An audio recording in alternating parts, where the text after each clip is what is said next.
Espanyol 2, Atletico Madrid 1. For more on this, let's welcome in, shall we? Former Athletic player Luis Garcia joins us. Luis, what happened in the second half? Yeah, well, I was asking the same question. This Atletico Madrid. It can put you into the sky and suddenly just bring you down to earth as quick as they went up. I think that the expectation of this Atletico Madrid once again are the biggest one. We want a better standards that we saw last year. They renewed the squad. They brought 5 different players. I think the players who in the first 45 minutes did a good job. Not excellent, but did a good job. And suddenly start changing, coming on in the second half, and the relaxation start dropping a little bit. The intensity, the players. I saw the Atletico Madrid players a little bit tired. Barrios came in the second half and didn't look as sharp as normally is. A young player. Gyokeres exactly the same. So in the end, not the best result of put it together with Espanyol, who did a fantastic second half, a lot of intensity, putting pressure the Atletico Madrid defense, and in the end, finding what they were looking for that fantastic first goal, who allowed them to believe that they could get something. So once again, a lot of that for this Atletico Madrid. In the first one, of course, is not that we are thinking that Atletico Madrid is not going to recover for it, but we wanted to see something different from Atletico Madrid, and we saw just for a little bit something they could think a little bit in positive way for the Atletico Madrid for the rest of the season. But I think you've got to look at the manager again. Luis just mentioned it there. It wasn't terrible in the first half. Well, it wasn't. They looked in control, didn't they? Correct. It wasn't scintillating, but it was controlled. They had a lot of physicality. They had legs in the midfield with Cardozo and Gallagher. They had a bit of guile on the wider positions. It was comfortable. And it was 1-0, by the way. So unless there's something wrong, why is he taking off 2 players in key positions? Cardozo and Gallagher. I don't understand it. I mean, that's the engine room of every team. And at that point, they were doing okay. They were in full control of the game. And you bring on Barrios, who's a good player. But Koke comes on. He's been there, seen it and done it all. But he hasn't got the legs. And as Luis said, they were looking a little bit off the pace. So I don't understand. I mean, at one point, I think in 68 minutes, he changed 3 of his 4 midfield. Yeah. And he tends to do this a lot. He tinkers. And now, usually we see Atleti play. A lot of time we see him play. They're very defensive and become 70 minutes, 75 minutes. He chucks the cavalry on. You know, Sorloth, it used to be Correa, all these players. The change at half-time, unless there was something that we don't know about, I don't get. I just don't get. You only change your 2 central midfield players if you're absolutely toiling or they're injured. And that was something, I'm not saying that's the whole thing, but it definitely meant they did not control the second half like they were able to control the first 45 minutes. Yeah, Luis, what did you make of those changes at half-time? No, I agree. I 100% agree. I thought exactly the same. Why are you changing the 2 midfielders? I can understand a little bit Cardozo because he had a yellow card and maybe in transition with Espanyol quick players, he could have a problem. But again, we are talking about an experienced player who was carrying Real Betis last year for the whole season. And you can talk to him, say, yes, be careful. You got Gallagher next to you to allow them to make those runs. But they were controlling the center of the park. In the moment that they were gone, Espanyol believe and start making those runs from the outside for the players into the middle. You could see that at some point they're going to have a chance. Yeah, exactly. You know, at half-time, before the game and at half-time, we were relatively positive, saying, yes, sign some new players, maybe a little bit of a different style this year. You know, maybe they're going to be on the front foot a little bit. And listen, maybe they will. It's match day 1. It's a long season. We understand that. But at some point, having spent all the money that they have over the last, I'm going to say, 3 years, they're going to have to get their finger out. And we talked about this before the show, before the game started. Last year, one of their bugbears, they were dropping points against teams that theoretically they should beat. The teams that are finishing the bottom half of La Liga. The teams that generally the Barças and Real Madrid somehow find a way. Not taking anything away from Espanyol. So, you know, they're at home. As Sid mentioned in the pre-game, Sid Lowe, their expectations have sort of grown a bit this year. But it's Atletico Madrid. There's millions been spent. You should be fighting for the championship. And possibly they will, but they will have to be better. They will have to find, once again, we have a manager here who has got such a big squad that the previous problems he's had for me, and we've talked about this in previous seasons, is finding the right balance. within all these players. Last year he struggled a bit. Was it Sorloth and Julian Alvarez, or was it Griezmann, and it ended up being Griezmann and Alvarez? He sort of figured that out. They went on a run, and you feel he's got that problem to deal with again this season. The problem is, if you don't solve it quickly, the two teams at the top can be running away. Frank Leboeuf is with us, arms crossed. Apart from Arsenal, he should have said, because they can't win against Arsenal. Yes, this is off the back of Amorim saying that he's proved that they can beat any side. No, but, well, that's a bit of a ridiculous statement. They've proven absolutely nothing. What they've shown today is what most of us that we've known, that is, they're definitely better in the front line. 100%.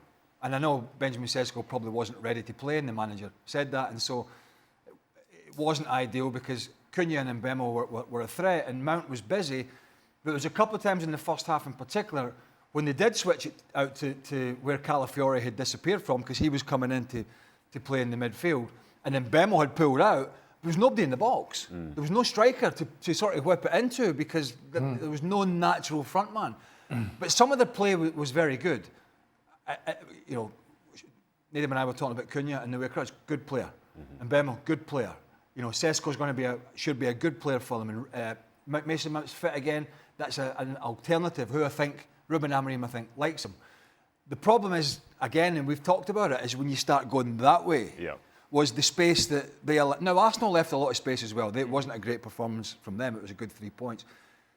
The space that was popping up in the middle of the park that Arsenal really should have done more with is the real concern for United, as well as the goalkeeping situation, which we'll get to. That being said, it was a lot better from that low bar. Don't get me wrong, it was a lot better if you're a United fan, but there's still a lot of work to do. That is the absolute point here, isn't it? If you turn it back to the Sir Alex Ferguson day, you lose 1-0 at home, and yet you're playing positives.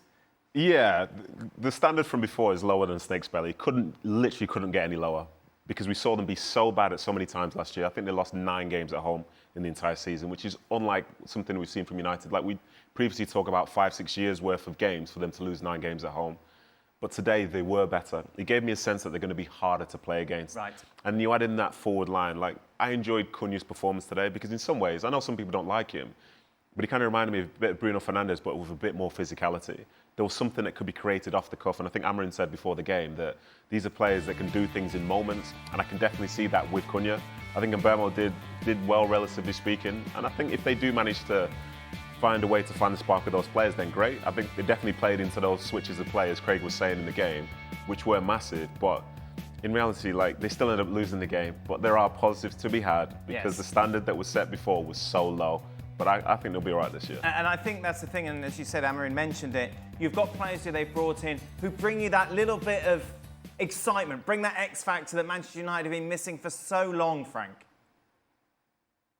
Yeah, I agree. Something is changing, and I think for the best, hopefully. But yeah, I found the new signing very interesting with Mbemo, especially, where I found him very, very good. Cunha, a little bit less, but interesting. And but some others, they've done well. Yes, the front line is good, but I found De Ligt, for me, exceptional today. I never seen De Ligt at that level last season. And he was good, he tried to help, and we saw the last action even offensively. So something is changing. Of course, it's far from being perfect. I think Amorim made kind of a stupid statement saying that they can beat everybody. No, it's the first day. I think Arsenal, they weren't ready. They were at their best. But we can see, as the guy said, we can see the improvement. We can see that they're going to be more difficult to beat. But of course, it's not the Manchester United I used to play against, for sure. But it's getting a little bit better. They've lost today, and he's come out. I mean, some of the statements that are coming out over the last couple of years from managers of Manchester United are sort of mind-boggling. Last year at one point, they had only beaten a team that was being relegated from the Premier League. That's how bad they were. They played better today, there's no doubt about that, against an Arsenal side who huffed and puffed and looked like it was the first game of the season. And even Mikel Arteta said afterwards, he said, we need to be a lot better. I mean, some of their passing in the final third was so sloppy. I was talking to Nadim about Saliba. I thought during that first half, somebody needed to give him a little wake-up slap. The ball was bouncing and he was waiting on it. And so Arsenal were kind of there to be potentially got at today. But to come out and say, match day one, when you've lost, we can beat any team and we've shown it today, I think that's a bit of a stretch. The interesting thing is will they go again in the transfer window? Can they go again in the transfer window with any other players getting them in or out? And they have a massive, massive problem.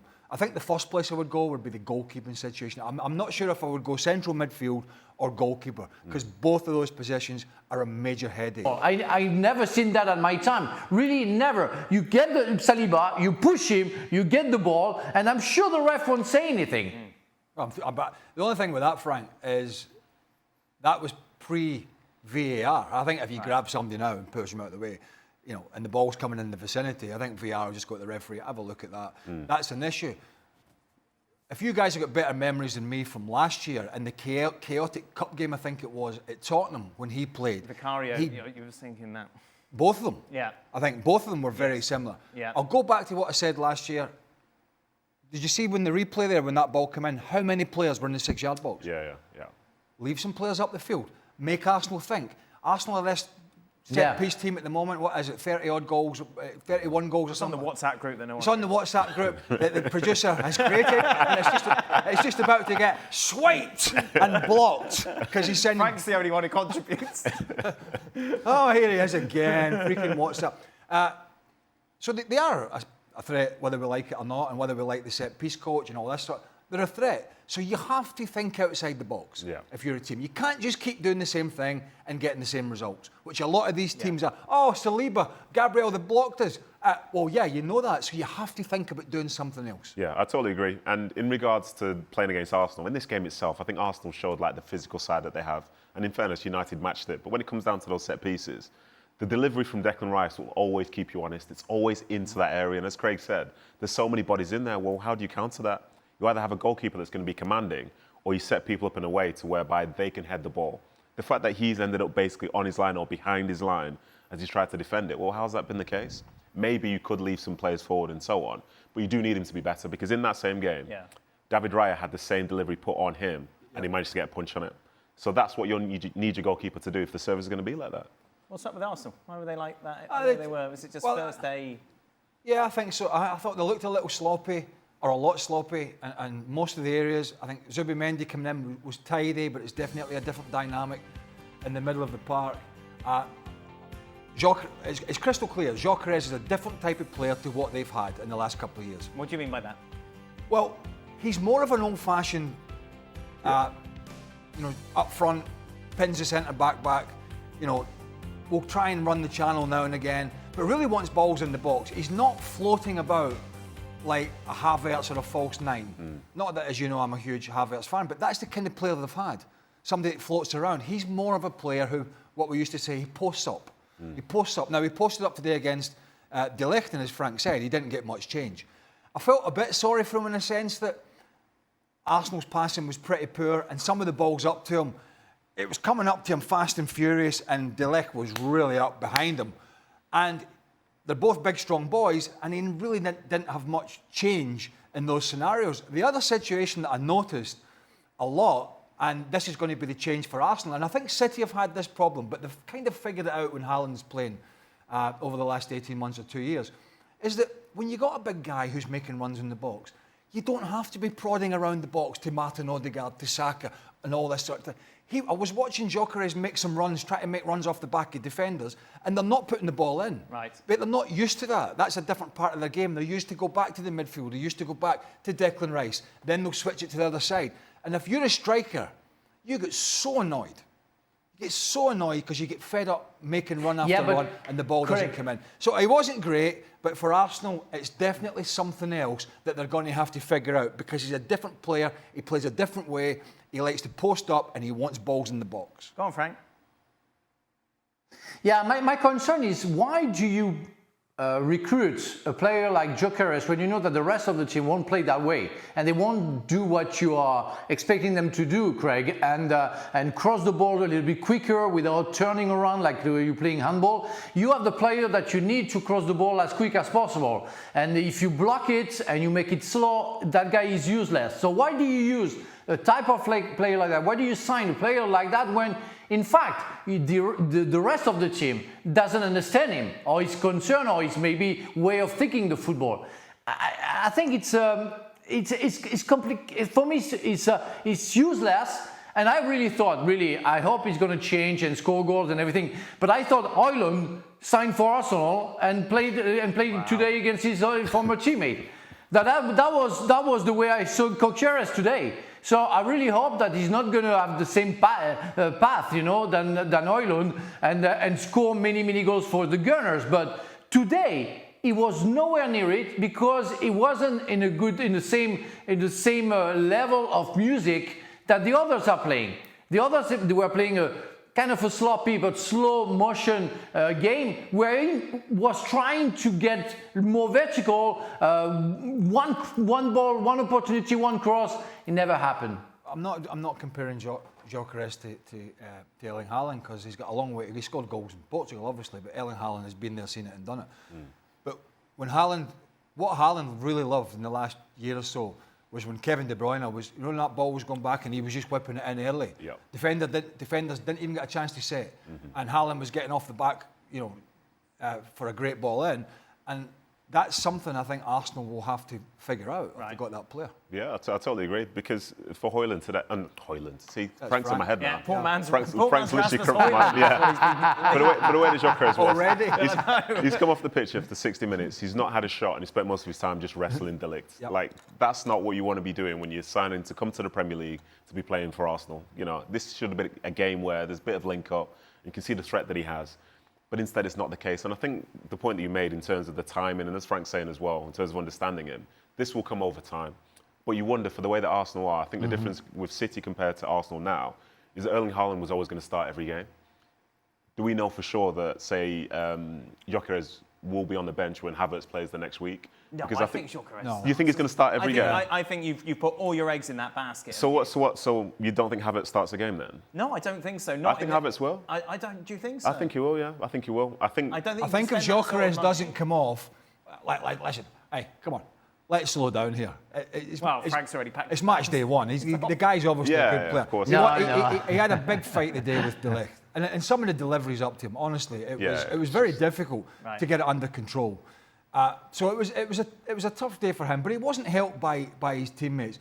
But I do think Mikel Arteta absolutely needs this to come off, because the alternative is Havertz, who has proven that he's just okay.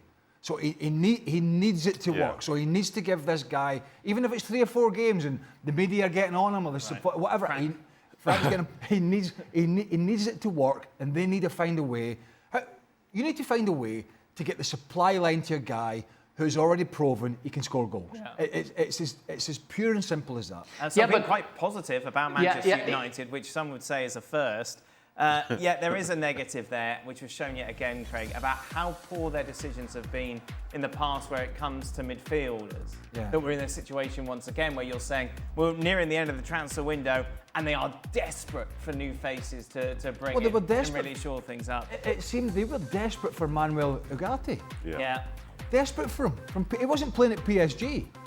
And he comes in and he is... he's at the very best at this level. He's tidy, at the very best. And Julian Laurent's our colleague. His quote, not mine. He said he struggles to pass the ball, which isn't a good forte to have for a midfielder. And you saw if anybody saw the shot he had when he came on. Yeah, it wasn't ideal. That was from 30 yards. It's telling me that he scooped it over the bar, and that's telling me as a guy. That's telling me the way that he struck that, because anybody can strike the ball over the bar. Of course he can. But it was the way he passes the ball and the way he hit that ball tells me he's not a very good striker of the ball. So he's not pinging it around. Like Casemiro can still ping it around. Just can't run anymore. Right. So yeah, it's I think that list, but we knew that anyway. Yes. We knew that anyway. Their signings have been poor. The recent signings, though, I have to say, do look somewhat better. And there was a lot of excitement because the signings that Chelsea have made and the performance in the Club World Cup, that they could be battling with the likes of Arsenal and Liverpool, certainly from the Chelsea fans' front, certainly with the ones who are contacting us. Yet you looked at that... by phone? Well, yeah. You were looking at today and you thought, yeah, we've kind of seen this all before, haven't we, from Chelsea? Yeah, to be fair, Crystal Palace are. Well, absolutely, yeah. And we'll talk about Palace maybe in a little bit. They're a very well organised side with a sprinkling of stardust, like Eze, as you saw, who's a terrific player. But yeah, you were looking for a bit more. Couldn't get Cole Palmer into the game. Gittins got subbed at half-time. Didn't get really anything from Neto. Usually João Pedro does something a little special during the game. You go, oh, that was out of nowhere. He didn't really see that. Obviously, they've got some issues in the centre-half position. Reece James was on the booking, so he was walking a bit of a tightrope when Eze was pulling onto that side. So it really wasn't a great day for them. And I don't really remember either side, but particularly the home side, creating too many gilt-edged chances. It was anything that came about was from distance or from across into the box. It feels exactly as we talked about Chelsea and criticised them last season when they went on that run, where they just don't offer anything going forward. Everything just seems to be horizontal. You think so? I'm not fully sold on that. Did you sit there and go, oh, I really enjoyed that 90 minutes? No, they created a lot of chances. That was a lot of fun. Well, I think in some ways, and you might disagree with me here, I think they get to a point where certain teams play against them in a way which means it's just not going to be a good game of football. I think at times when teams don't respect others, they're more on the front foot and offer more. But again, today, playing against a team like Palace, who we've seen be really good in, say, the last few games that they've played in. So you give Chelsea a pass for today? I would give them a pass for today, yeah. I think, not to say that they're not disappointed. It's the first league game of the season. They're unveiling the Club World Cup champions, all that stuff. And then to see no goals. You've seen 2 new strikers being there. You've seen this wonder kid on the right wing be there. You've got the likes of Cole Palmer. And then to not create and to not score is disappointing, obviously. But I think for Maresca, as Craig has mentioned, they've only had 2 pre-season games. Palace have had 8. All these things in some ways do matter, and they will round into form, but it's just a case of when. I just can't have anybody. I can't have anybody else calling them the world champions. It's true. Wow, they are the champions of the world. They are the champions of the world. Jim Proudfoot's a friend of mine, but Jim called them the world champions. My foot nearly went through the TV. Come on, Frank. They're not ready. And then we're going to see many clubs not being ready because they had to play that Club World Cup and the players are already tired. So they have to recover before maybe starting a new season. And the second excuse is they played against Crystal Palace. Crystal Palace showed against Manchester City, against Liverpool, and we were with Nadim at Wembley, that they are very strong. And with Richards, Lacroix, Gay, and Mitchell at the back, with Anderson in the goalkeeper, they are first-class team. Really. I saw them playing. I checked. It's very hard.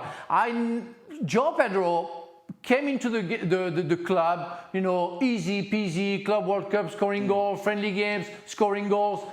Today, didn't see him. I saw Gittins coming for 50 minutes against Bayer Leverkusen. I said, whoa, world class. It goes fast, and today, nothing. And Cole Palmer disappeared. So I want to see before judging. I'm with Nathan. I think they're tired or they're not ready, and Palace is on top of the top. If they can keep Eze and Gay, I think they can surprise many people. And I said it would be hard to beat Crystal Palace this season if they keep the same shape.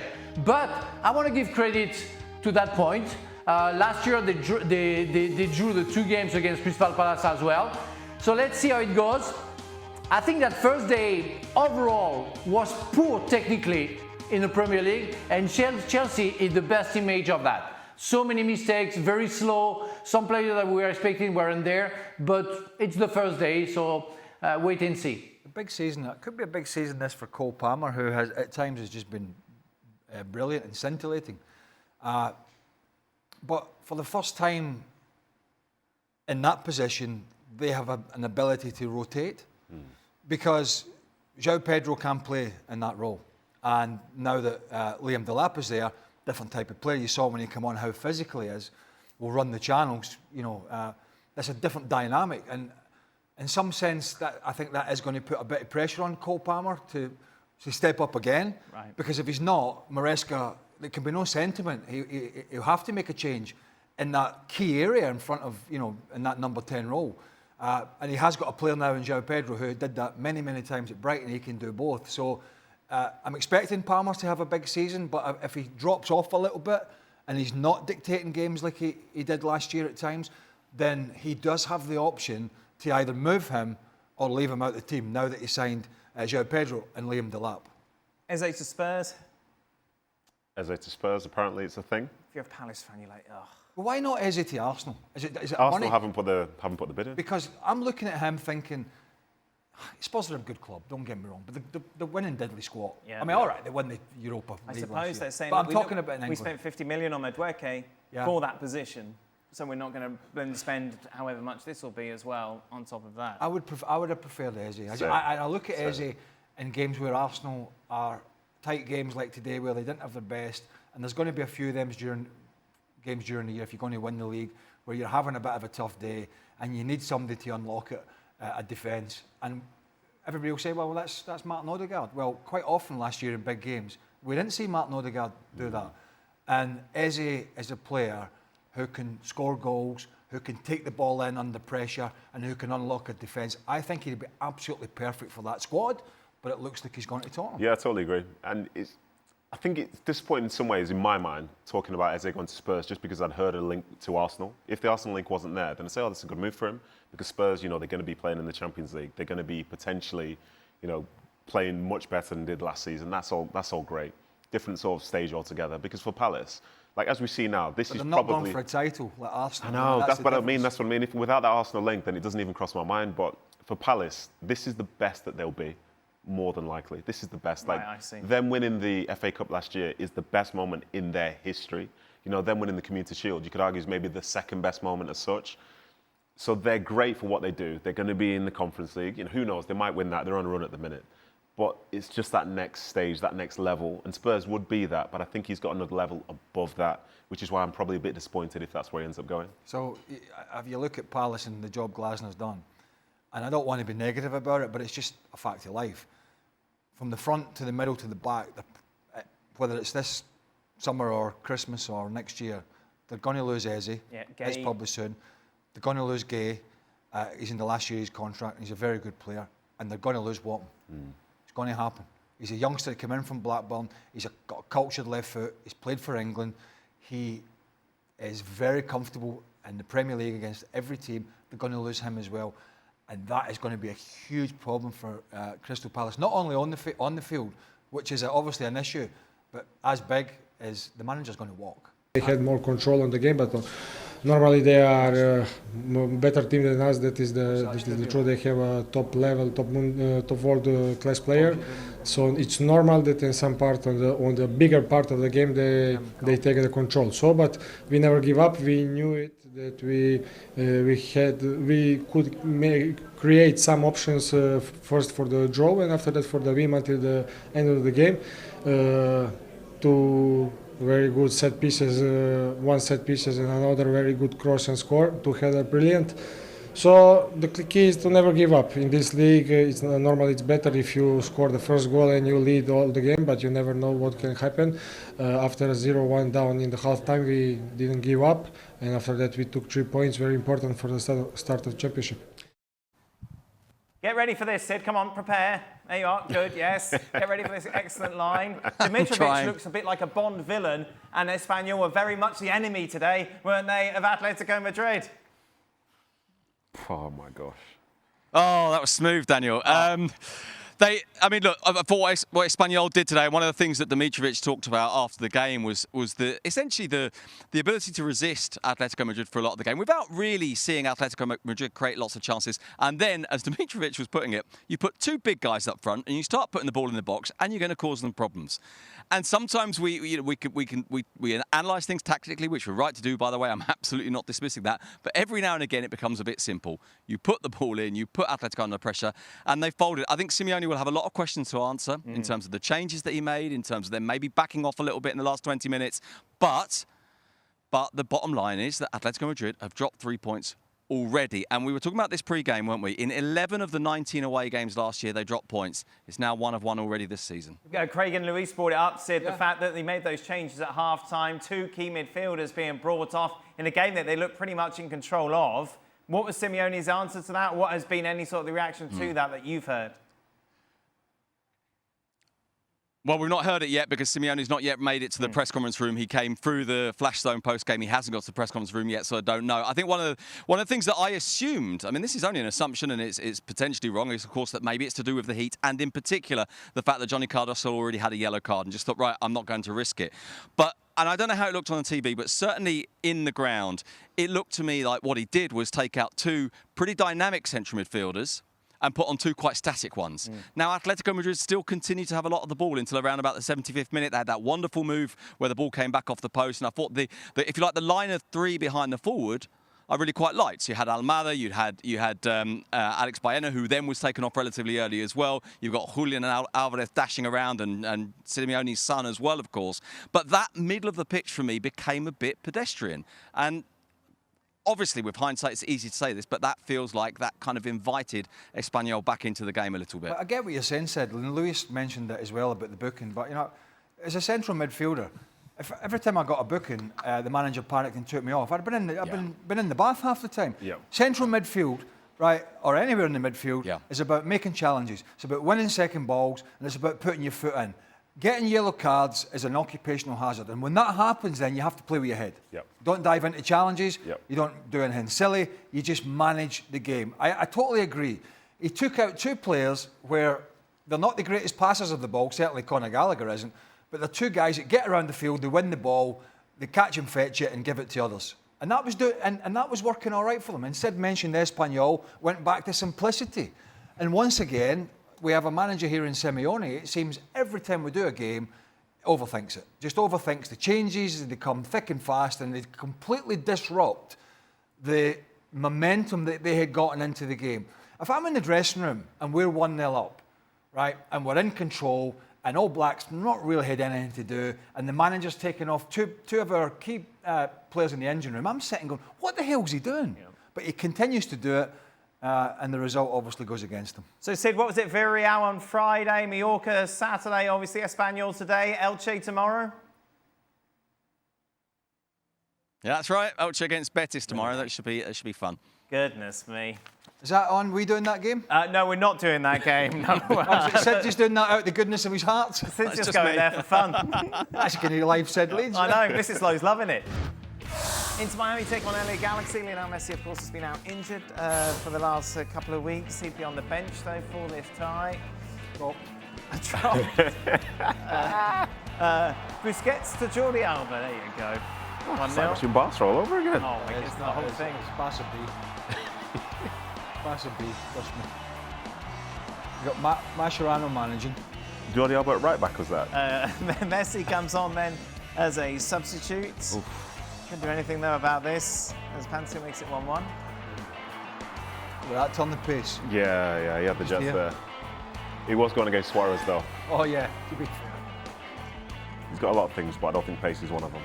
With 6 minutes to go, Messi will make it 2-1. I've seen that once or twice before, haven't we?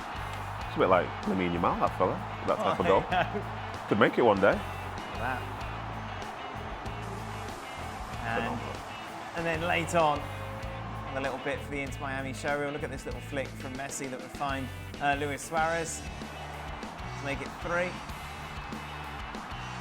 Just like watching Barca. Cool. That's actually very, very good. Oh yeah, I know. That's actually very, very good. We joke, but that's very, very good. So Miami get the win. 71 games in MLS, 59 goals and 37 assists. It's not bad, is it? But the 38, how does that compare to your stats for RSL? I didn't play 71 games, so I've immediately lost it. Shaka is with Casey and Christine. A lot to talk about on Monday as the fallout of the Christian Pulisic documentary continues. That's at 8:30 Eastern.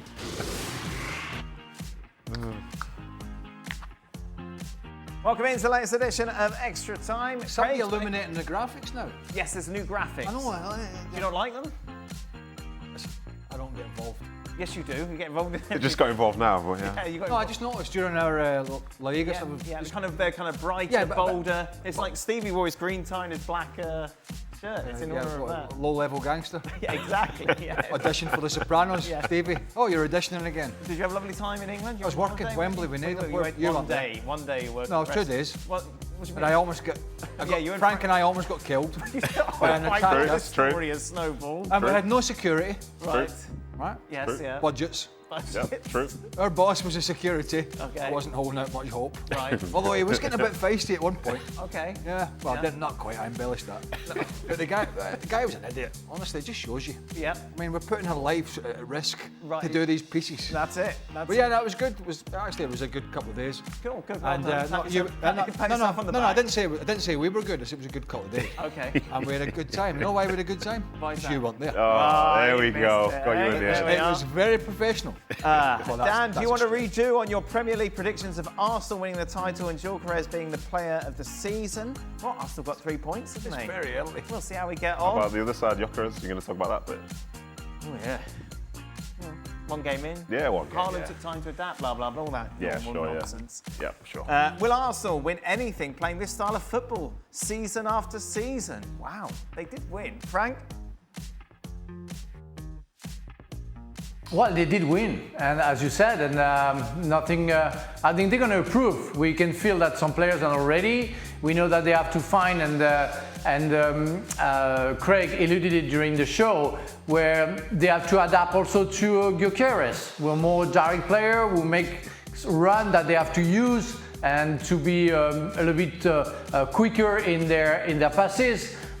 To him, so you don't know what's going to happen. Arteta will have to adjust at some point. He's not happy. He said they were unconvincing today, but they're going to get better. They're going to get better, and they're going to chase. I think Liverpool.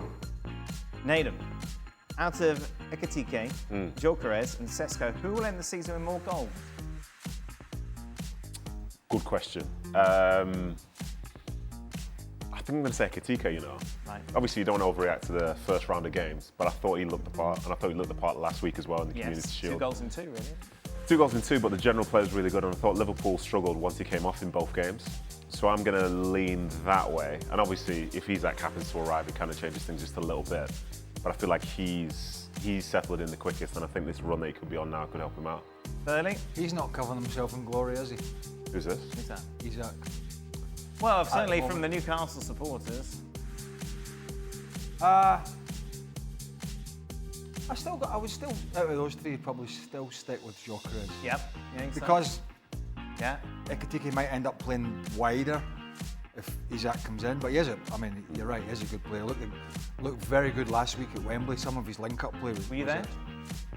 Yeah, but I mentioned That it. every time now. 2 days. Dropping that in every time. Frank, what do Met you want to lots of say? You're friends. quite serious.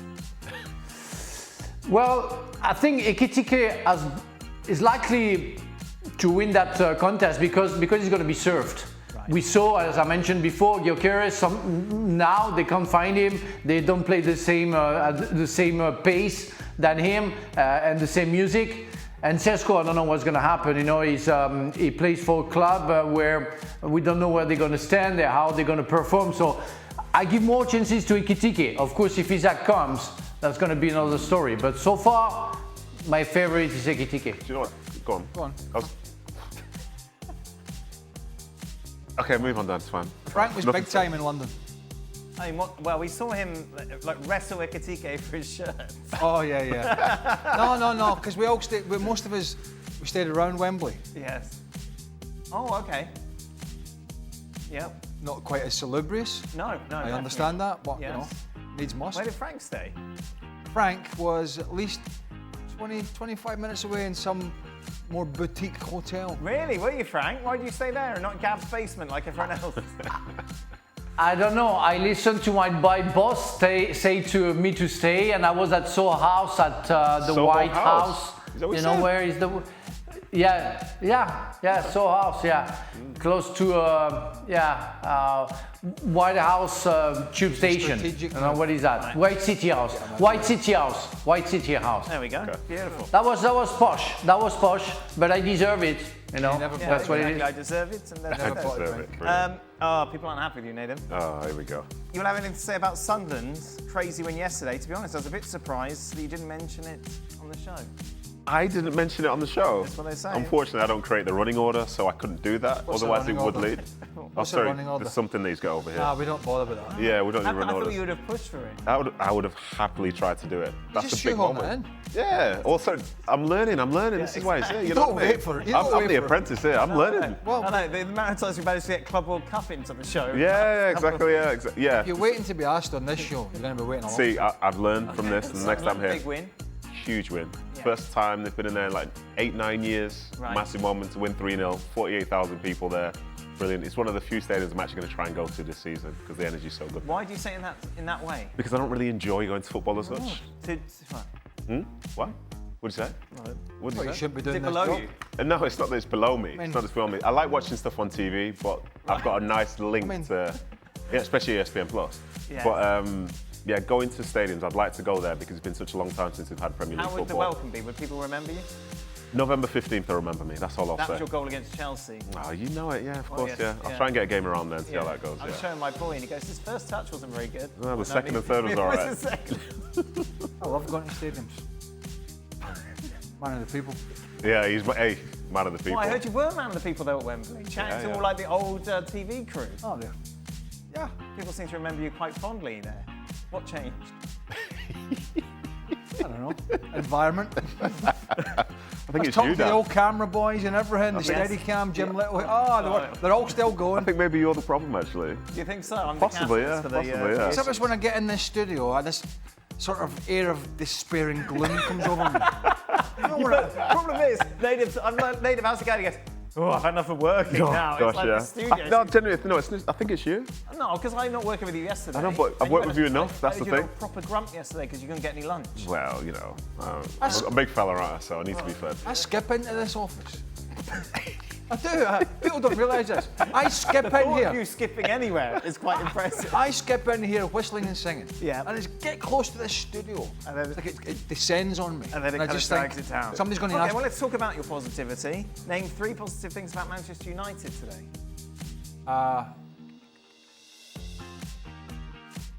De Ligt. I can name you a few. Oh, okay. Yeah. Well, Cunha, And Bomo. Mbomo, Yes. and Sesko coming on for starters. Oh, did you like Sesko when he came on? No, but just he's short of game time. But I'm saying Well, that's not really a positive, is it? Sesko coming on. well, it's a positive for me.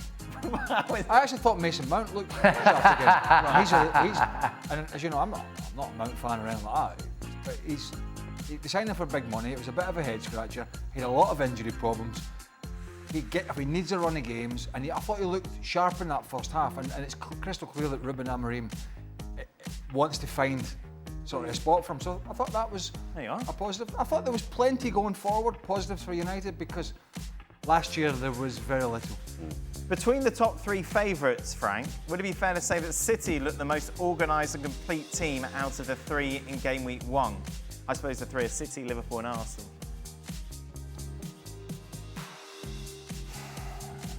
I don't know. I didn't find Arsenal not well organized. You know, defensively they almost never been in danger.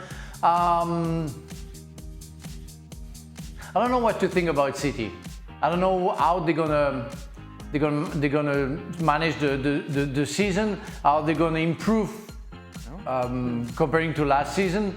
They won, so good for them. That was a good game for them. But I want to see throughout the season how it works. And so far, I cannot say that it's fair to say that City looked the most organized.